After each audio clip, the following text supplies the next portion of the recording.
बेदखल नहीं किया जाएगा। और स्ट्रीट वेंडर से उनके काम को निर्धारित करने के लिए, उनकी व्यवसाय को निर्धारित करने के लिए टाउन वेंडिंग कमेटी इस देश के हर शहर के नगर पालिका, नगर परिषद, नगर निगम में बनेगी और वो टाउन वेंडिंग कमेटी तय करेगी कि कैसे उनको पुनर्वास करना, अगर किसी को किसी नाम से हटाने की जरूरत भी पड़ी तो।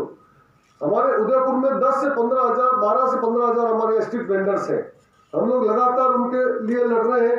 आज भी जिसकी मर्जी प्रशासन की, पुलिस की, नगर निगम की, यूआईडी की जाके डंडे बजाता है, उसको हटा देता है, जबकि कानून ये बोलता है उसको आप नहीं हटा सकते। और उनके बारे में कोई भी व्यवस्था के बारे में टाउन वेंडिंग कमेटी निर्णय लेगी, लेकिन टाउन वेंडिंग कमेटी को निर्णय लेने का है नहीं। हमारे नेताजी जाएंगे, हमारे अधिकारी जाएंगे। और अभी तो 4 दिन पहले हमने मीटिंग की तो उसमें एक महिला ये बता रही थी, सब्जी वाली हाथीपोल पे, एक अधिकारी ने तो ये कह रखा है कि ये मैं 9:30 बजे निकलता हूँ ऑफिस के लिए, तो ये कोई भी सड़क पर नजर नहीं आने चाहिए। मतलब जो स्ट्रीट वेंडर है वहां पर सड़क पर नजर नहीं आने चाहिए।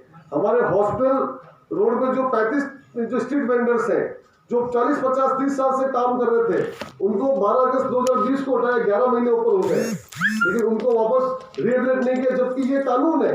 नो वेंडिंग जोन के नाम पर भी अगर आप हटाते हो तो पहले उनको पुनर्वास करना पड़ेगा, लेकिन उनको हटा दिया, उनको छोड़ दिया। वो तो हम लोग अभी संघर्ष कर रहे हैं, तो हो सकता थोड़ा उनको राहत मिल रही है, थोड़ा बहुत उनका रोजगार बचा हुआ है। तो आज के और उसके बाद जब हमारे ये साथी लोग गए तो भी हमें इलीगल ढंग से हटाया है, तो हमारे शहर के विधायक और हमारे प्रतिपक्ष के नेता ये बोलते हैं कि वहां से हटाया वो तो ठीक है, दबोक से लेकर एयरपोर्ट से लेके जो सर्किट हाउस है उस रास्ते में अगर जो भी स्ट्रीट वेंडर दिखता है उन सबको हटाओ। हमारे स्ट्रीट वेंडर तो ये मांग लेके गए कि इनको इलीगल ढंग से हटाया है, आपने जो कानून है वो ये बोलता है। तो हमारे जो पार्टी के विधायक हमने जिनको नेता बनाया अपने वोट देकर, वो ये कहते हैं कि जितने भी इस रोड के बीच में आते हैं एयरपोर्ट से लेकर सर्किट हाउस के, उन सबको आप हटाइए। ये स्थितियां जिनको हम लोग चुनते हैं उनकी स्थितियां ये है। तो साथियों में ज्यादा वक्त नहीं लेकर मैं यही बोलना चाहूंगा, हमारे सामने लड़ने और संघर्ष के अलावा और कोई रास्ता नहीं। संगठन बना के हमने उदयपुर में अगर कुछ जो ठेले भी अगर उनको ट्रैक्टर में भर रहे हैं, अगर हम लोग पहुंच गए वहां पर 25-50 लोग, हमने नारेबाजी की तो सैकड़ों बार हमने रुकवाया भी है उनको, वहां से खदेड़ने से, उनकी वहां से बेदखली से। लेकिन और कानून से हम लोग सोचते हैं, कानून तो स्पष्ट बोल रहा है, लेकिन मुझे लगता है कि मैं वकालत करने के साथ कोर्ट विद्यार्थी होने के साथ न्यायालय का, तो मुझे लगता है मैं उस पर कोई बात कहूंगा वो ठीक नहीं होगी। लेकिन मुझे ये जरूर कहना पड़ेगा जो सच्चाई है वो, कि न्यायालय के मतलब माध्यम से हम लोग ये सोचें कि लेबर को या गरीब को या किसी भी जो पीड़ित है उसको न्याय मिल जाएगा। मेरा जो अनुभव है लंबे समय का, मुझे लगता है कि हो सकता है कभी कोई राहत छोटी मोटी मिल जाए, लेकिन न्याय अगर मिल सकता है तो हमें एकजुट होकर संघर्ष करके, और अभी जो खतरे इस देश में, वो सबसे बड़ा खतरा है कि उस फांसीवाद से हमको लड़ना, और उस फांसीवाद की लड़ाई में हमारे सबके जो लोग अलग अलग 2500 संगठन के लोग बैठे हैं, लेकिन आज जरूरत इस बात की हम सब लोग, हमारे जो एजेंडे हैं, लेकिन मुख्य ध्येय ये है कि भाई आज दिल्ली से लेकर हमारे गली में भी जो स्थितियां बन रही है, हमारे देश में स्थितियां बन रही है, उससे निपटने के लिए हम लोग सब एकजुट होकर संघर्ष करें। और मुझे उम्मीद है, नहीं विश्वास है पूरा, कि हम लोग इस मकसद में कामयाब होंगे। और एक जो ये हमारा जो channel climate change and human rights defender, ये जो मुद्दा है, मुझे लगता है कि एक बात मैं अंत में कहना चाहूंगा कि ये जो भी समस्याएं हैं हमारे देश में, वो पूंजी के इर्द गिर्द है। पूंजी की जो हवस है उसने इंसान को इतना क्रूर बना दिया है कि वो इंसानियत की उससे उम्मीद करना, एक शेर के जबड़े में अगर शिकार हो और आप उससे ये उम्मीद करो वो दया करेगा, मुझे लगता है कि हमारी नासमझी होगी। इसलिए हमारे हर जो आंदोलन है उसकी लड़ाई को हमें पूंजीवाद के खिलाफ भी एक लड़ाई के हथियार के रूप में उसको आगे बढ़ाना होगा। मुझे लगता है अगर इस समझ के साथ हम लोग आगे बढ़ेंगे तो एक समतामूलक समाज का जो हम लोग सपना देखते हैं उस तरफ आगे बढ़ पाएंगे। बहुत बहुत शुक्रिया, धन्यवाद। Thank you Rajesh ji. अगले वक्ता है हमारे गोविंद भाई। मैं गोविंद भाई को बोलूंगा कि वो अपनी बात रखें और फिर जीविकेश जी बात करें। सभी को बहुत बहुत धन्यवाद। आज निर्माण मजदूरों की बात हो रही है। आप जानते हैं कि अभी निर्मल जी ने बताया था कि 50 करोड़ लोग निर्माण कार्य में जुटे हुए हैं। इतनी बड़ी संख्या है। इतनी बड़ी संख्या होने के बाद भी आज भी मजदूर, हमने देखा कि लॉकडाउन में जब पहली स्थितियां बनी थी तो कितने हजारों की संख्या में लोग पैदल चलने को तैयार हो गए थे, आत्मविश्वास से भरे हुए थे। जैसा भी संसाधन मिला, साइकिल मिला, पैदल मिला, जैसे भी हो अपने घर तक पहुंचना चाहते थे। क्योंकि हमारे निर्माण श्रमिक होते हैं, हर में हिम्मत से टकरा जाते हैं, किसी में भी हिम्मत नहीं हारते हैं। तो आज भी हम देखें कि बड़े बड़ी बिल्डिंग बनाने वाला मजदूर, बड़े बड़े मॉल, सेलिब्रेट, न जाने कितने ही डैम सरोवर बनाने वाला मजदूर आज भी पिछड़ा हुआ है। आज भी शहरों में आता है या तहसीलों में आता है, उसके लिए छाया की व्यवस्था नहीं है। कहीं तहसील में जाओ, गांव में जाओ, किसी भी जगह जाओ, कहीं एक टीन शेड बना हुआ नहीं है। और जो सरकार का प्रावधान था कि मजदूरों के लिए चौराहे पे टीन शेड जैसी जो जमीन होनी चाहिए, वो भी कहीं तो मंदिर बन गए, कहीं पता नहीं लोगों ने कब्जे कर लिए, और आज वो जमीन 1 इंच भी जमीन नहीं है। आज भी मजदूर जाओ तो चौराहे पे आपको खड़ा मिलेगा, और कोई न कोई ऐसी बड़ी गाड़ी आएगी तो उन मजदूरों को कुचलती हुई चली जाएगी। कहीं कहीं मजदूर कुचले जा रहे हैं। तो आप देखें कि काम के ऊपर मजदूर जाता है, वहां भी उसकी कोई सुरक्षा नहीं है। अभी वकील साहब ने बताया, मेरे को कानून का ज्ञाता नहीं, लेकिन मैं प्रैक्टिकल हूँ। क्योंकि मैं आपको मेरे बारे में थोड़ा बता दूं, आपको पता लग जाएगा कि मेरा नाम गोविंद लाल रोड है और मैं अरावली निर्माण मजदूर सुरक्षा संघ से पिछले 10 वर्षों से जुड़ा हुआ हूँ। जब मैं 10 वर्ष पहले जब संगठन में आया था तब मुझे अपना नाम भी नहीं पता था क्या है। जब संगठन में आया था तब लोग जब पैसा मजदूरी का खा जाते थे, ये भी पता नहीं, मतलब मेरे को तो ये लगता था ये तो इनका कर्तव्य है, ये पैसा नहीं देना, ये तो इनकी हमारी जो है ना परंपरा है। 10 दिन काम किया, 2 दिन का पैसा दे दिया, ये तो परंपरा है, ये तो है ही नहीं। तो एक दिन आजीविका ब्यूरो के हमारे कार्यकर्ता आए थे चौकी पे कि तुम्हारे कोई पैसे वैसे बाकी हो तो हमें कहना है। मैंने कहा सर क्या है? तो बोले कहीं पैसा खा जाए या रुक जाए या मारपीट हो। मैं कहा साहब हमारा मकान मालिक तो रोज मारपीट और ये तो हमारे लिए रोज होता है। बोले नहीं, ये तुम्हारे साथ प्रताड़ित करते हैं, ये मानवाधिकार का उल्लंघन है ये। मैंने कहा साहब रहने दो, ये तो हमारे साथ रोज होता है, आप तो चले जाओगे, कल हमको फिर मारेंगे ये। लेकिन धीरे धीरे थोड़ी समझ बनी, एक बार नहीं आए, 2 बार आए, कुछ पैसे बाकी थे वो भी इन्होंने आजीविका ब्यूरो ने, जो मैडम आते थे हमारे मंजू मैडम वगैरह आते थे, उन्होंने दिलाए। धीरे धीरे एक समझ पैदा हुई और हम धीरे धीरे संगठन से जुड़ने लगे। फिर हमें लगा कि अब यूनियन की जरूरत है, तो हमने अरावली निर्माण मजदूर सुरक्षा संघ के नाम से एक यूनियन का गठन किया। उसमें हमारी कार्यकारिणी में सब शुरुआत की थी तो हम 12-13 मेंबर थे और धीरे धीरे हमारी मेंबरशिप बढ़ती गई और आज हमारे 10 साल के बाद हमारी मेंबरशिप 13,000 के आसपास पहुंच गई है। तो संघर्ष किया, लगातार मजदूरों के मुद्दों को चिन्हित किया कि क्या क्या मजदूरों के मुद्दे हैं, कैसे मुद्दे हैं। ज्यादातर तो मजदूरी के भुगतान वाले मामले हमारे पास बहुत आते थे। जहाँ भी मजदूर काम करता था पैसे उसको नहीं मिलते थे, उसकी मजदूरी हमेशा मारी जाती थी, उसके साथ मारपीट होना।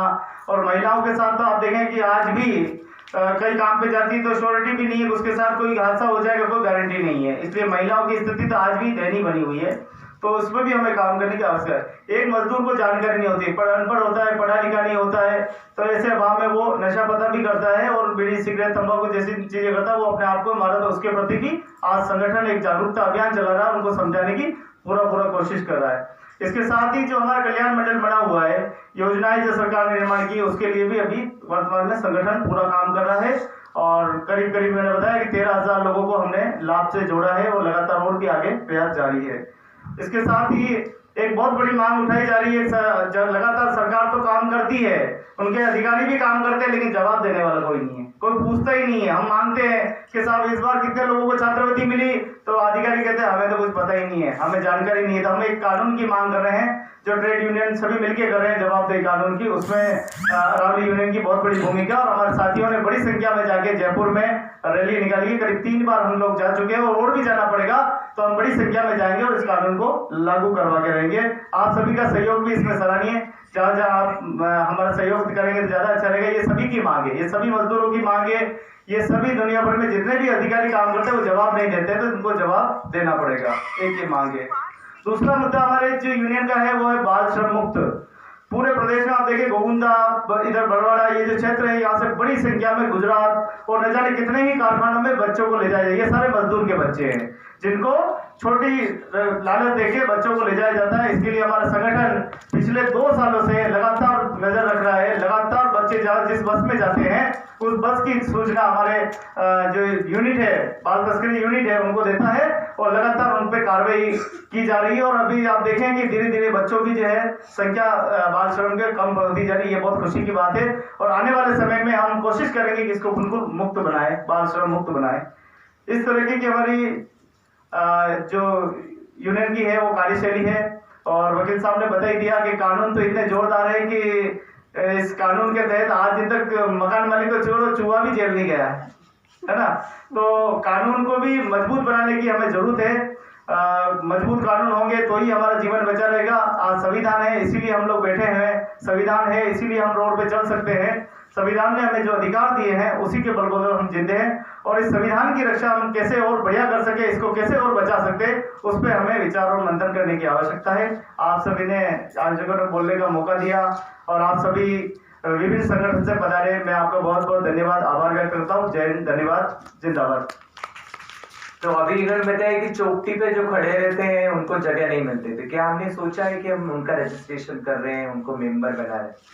क्या हम ऐसे उदयपुर के अलग अलग इलाके से जैसे चौकटी पे खड़े रहते हैं ना, तो उनमें से अगर एक छोटा सा एक सर्वे पत्र टाइप बना लें, है एक इफेक्ट फाइंडिंग रिपोर्ट, कितने व्यक्ति अंदाजन की यहाँ खड़े रहते इतने, तो ऐसे करके उदयपुर में टोटल कितने लोग, उसको लेकर हमने कुछ ऐसा कोर्ट जाने का सोचा है क्या कि कम से कम उनको एक शेड तो मिले, टीन शेड का प्रॉपर एक शेड बना हो, पक्का हो, टीन शेड का क्यों पक्का बना हो, उसके लिए कुछ प्रयास हुआ है क्या?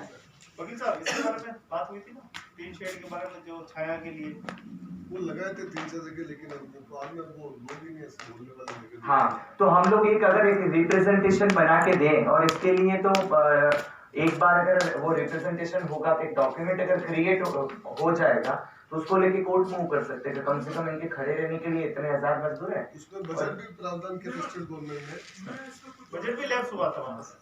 लास्ट टाइम मुझे तो बनना दे 4-5 बने हम लोग। कमिश्नर और लेबर सेक्रेटरी के साथ मीटिंग हुई थी, उसमें कई सारे सेंटरों में प्रेजेंट भी किया था कि भाई जो चौकटे में जो मजदूर बैठते हैं तो उनके पानी की और सैनिटरी कोई व्यवस्था हो।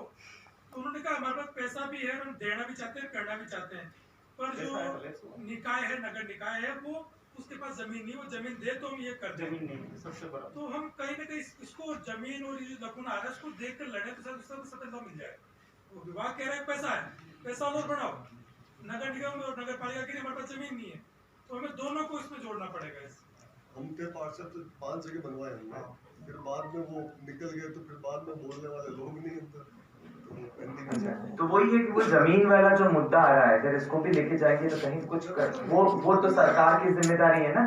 बसें खड़ी है तो मतलब हाँ, सरकार की जिम्मेदारी है कि वो जमीन नहीं है। हमने मांगा, हमने चर्चा किया, हम उनके पास गए, नहीं हुआ तो उसके बाद कहीं ना कहीं अगर इस प्रकार का अगर एक रिपोर्ट बना लें तो उसको मूव कर सकते हैं।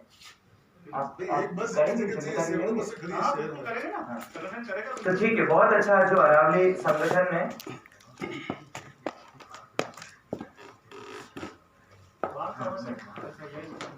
तो हाँ, मुझे लगता है कि ये जो चौकटी वाला जो इशू है उसको लेके अगर गोविंद जी अगर एक बार अगर कुछ ऐसा रिपोर्ट बना ले तो हमारे साथी अखिल जी, ताराचंद जी और ये मदद करके और उसको फाइल करें कोर्ट में। फिर वो सरकार की जिम्मेदारी, वो जमीन है या नहीं वो लेके आए, नहीं है तो नहीं बनेगा क्या, वो लाएंगे, अरेंज करेंगे, कहाँ से कर सकते हैं, उनका जिम्मेदारी, अपना नहीं। ठीक है जी, बहुत धन्यवाद गोविंद भाई को। अब मैं हमारे अगले साथी हैं जीवितेश जी, उनको रिक्वेस्ट करूंगा कि वो अपनी बात रखें। जीवितेश जी, उनका प्रेजेंटेशन।